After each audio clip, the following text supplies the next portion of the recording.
Paper leak पर छात्रों की नाराजगी और जंतर मंतर पर हो रहे प्रदर्शन के बीच केंद्र सरकार ने बड़ा फैसला लिया है।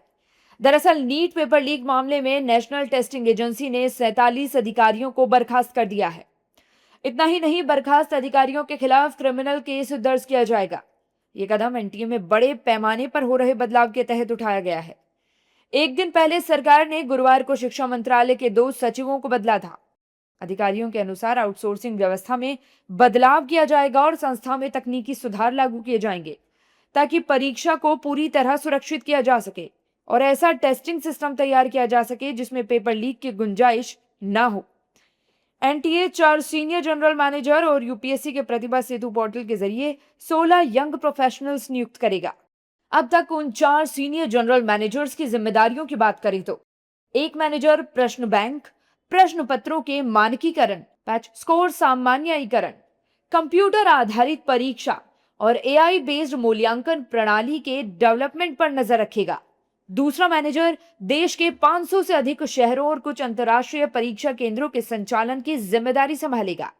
तीसरा मैनेजर एनटीए की सभी डिजिटल प्रणालियों, नेटवर्क और डेटा की साइबर सुरक्षा का प्रमुख होगा। यह सिक्योरिटी ऑपरेशंस सेंटर की 24 घंटे निगरानी करेगा। और चौथा जनरल मैनेजर परीक्षा में गड़बड़ियों की जांच, डिजिटल फॉरेंसिक प्रणाली विकसित करने और सीबीआई, आईबी, ईडी, राज्य पुलिस और साइबर क्राइम इकाइयों के साथ कोऑर्डिनेट करेगा और पेपर लीक के मामलों में जांच में ढिलाई ना हो, इस पर नजर रखेगा।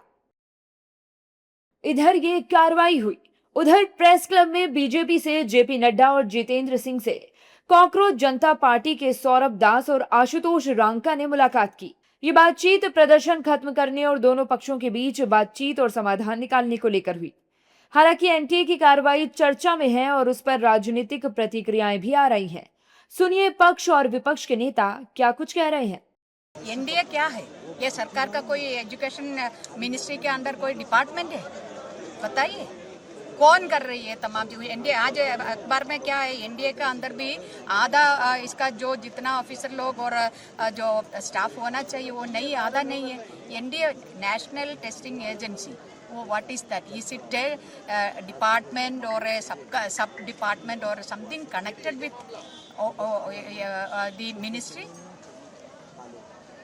Then why they did not wait for such a long time? They wait for such a long time to take why they didn't take action at the beginning when the paper was leaked? They should have taken that action. सब लोग कह रहे थे कि सरकार चुप है। सरकार अपना काम कर रही थी अंदर अंदर। जो 47 लोग, इनके खिलाफ एक प्रिलिमिनरी इंक्वायरी हुई। जब ये पाया गया, अब किसी को तो सारे के सारे एनटीए वालों को तो नहीं हम सस्पेंड करते, तो उसमें कुछ समय लगता है। जब समय लगा, जब 47 लोगों का नाम उसमें आया तो सस्पेंड किया सरकार ने।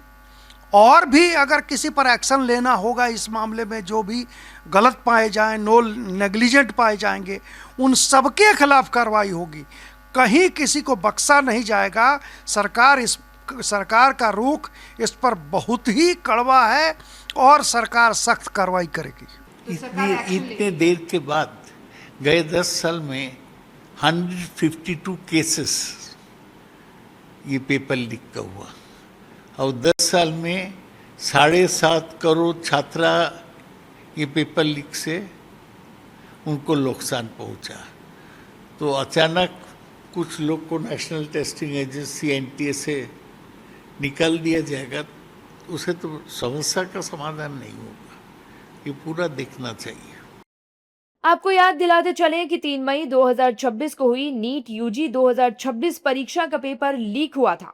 सरकार और एनटीए ने नीट यूजी 2026 परीक्षा रद्द कर दी और दोबारा परीक्षा कराई। इस दौरान देश भर में कई छात्रों ने सुसाइड किया। पेपर लीक को लेकर दिल्ली के जंतर मंतर पर 1 महीने से कॉकरोच जनता पार्टी प्रदर्शन कर रही है। सोनम वांगचुक ने 26 दिन तक अनशन किया और संसद में सांसद हंगामा कर रहे हैं। फिलहाल मामले की जांच सीबीआई कर रही है और सरकार छात्रों के प्रदर्शन के बाद एनटीए से लेकर परीक्षा प्रणाली को बेहतर बनाने में लगी हुई है। बस बात फंस रही है धर्मेंद्र प्रधान के इस्तीफे को लेकर, जिसे लेकर कॉकरोच जनता पार्टी लगातार जंतर मंतर पर प्रदर्शन कर रही है।